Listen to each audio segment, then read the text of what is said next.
Seguimos juntos, falando sobre a queda de Nicolás Maduro na Venezuela, porque ainda no sábado, Donald Trump e Marco Rubio também enviaram recados diretos ao presidente da Colômbia, Gustavo Petro, que horas antes havia feito declarações a respeito da operação em Caracas.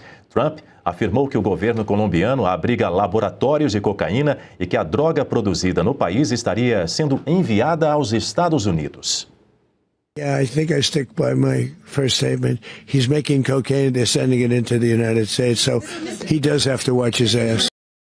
No fim de semana, a bordo do Air Force One, Trump reiterou as críticas ao presidente colombiano. Vamos ver o que o presidente norte-americano disse ao ser questionado sobre a possibilidade de os Estados Unidos também buscarem uma operação militar contra a Colômbia.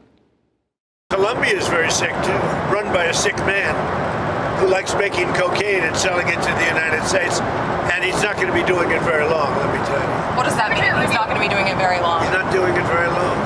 He has cocaine mills and cocaine factories. He's not going to be doing it very long. So there will be an operation by the U.S. and It sounds good to me.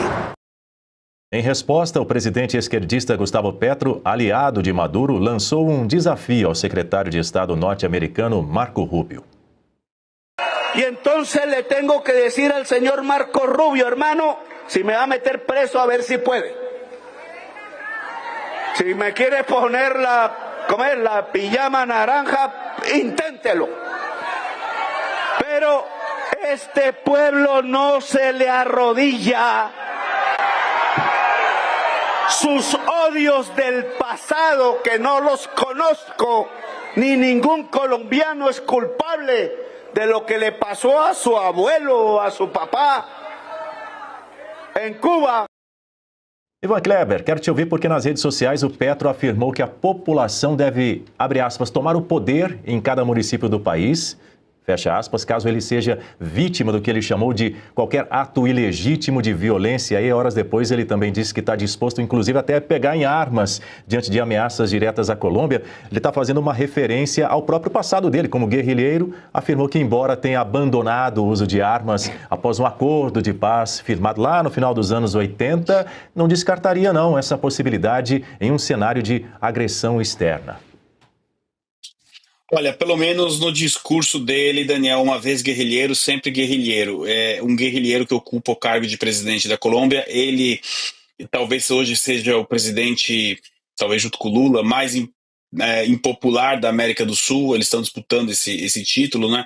E o Gustavo Petro, ele está tentando furar a fila aí. A gente tem uma leitura de que muito provavelmente Cuba seja o próximo país aí a receber uma visita do Delta Force, mas ele está tentando entrar aí nessa fila. E as declarações que ele fez aí dessa maneira corroboram aquilo que o presidente Trump disse, né? Que parece que ele não está muito bem. Eu não sei se ele ingeriu alguma coisa ali, se não está com algum problema de saúde. E foi muito indelicado e imprudente citar a família de Marco Rubio, do secretário de Estado. A gente sabe que o Marco Rubio é de origem cubana, a família dele teve que fugir do regime cubano, né?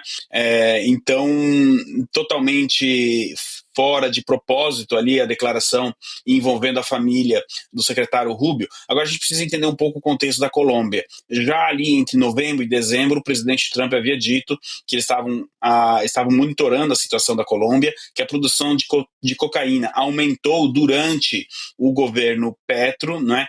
E também em outubro o Petro foi sancionado pelas autoridades americanas, uma sanção muito semelhante, um grau abaixo talvez da Lei Magnitsky. Tanto ele quanto sua esposa, membros do governo de Gustavo Petro, receberam essas sanções. Ele continuou com essa retórica e ele fez um movimento que está sendo considerado um tanto quanto perigoso nas últimas semanas. Ele começou a trocar os generais, o comando do exército colombiano. A gente sabe que agora, em abril, nós temos eleições na Colômbia. O Gustavo Petro não pode ser candidato à reeleição, né, pela Constituição colombiana. Ele dificilmente conseguirá eleger aí um sucessor. E estaria, então, Gustavo Petro flertando com a ideia de encontrar uma maneira de continuar no poder. Recentemente também ele declarou a emergência econômica no país, o que praticamente carimba ali o falimento do seu governo, né, tanto no aspecto geopolítico quanto econômico. Então, alguns observadores estão atentos a essa questão de, quem sabe, ele tentar ir a uma loucura, né, de permanecer no poder.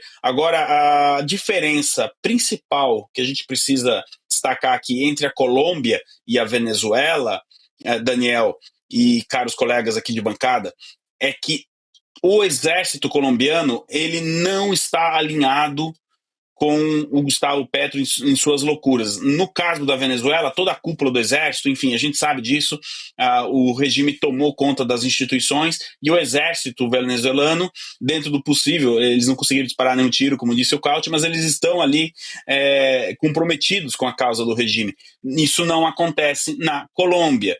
Então, essa é a principal diferença entre os dois países. E eu quero resgatar aqui uma declaração do secretário Marco Rubio de outubro do ano passado, quando ali já se começou a imaginar uma possível operação também dos Estados Unidos na Colômbia, se os militares colombianos apoiariam Gustavo Petro, enfim.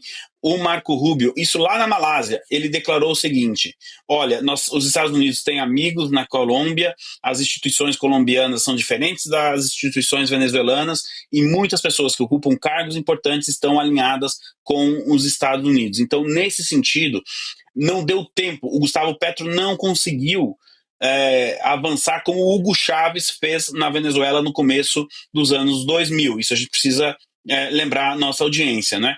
Então, o Gustavo Petro, ele sonharia em ter o seu próprio regime para chamar de seu, mas ele não consegue justamente porque na Colômbia as instituições, devido à história da Colômbia, né, não foi fácil chegar aqui, estão mais consolidadas do que estavam na Venezuela quando Hugo Chávez subiu ao poder. Agora, se eu fosse ele, eu realmente ficaria atento às declarações do presidente Trump, porque se de fato essa produção toda de cocaína aumentou, etc., logo o Geraldão aí pode estar visitando águas colombianas também, viu, Daniel?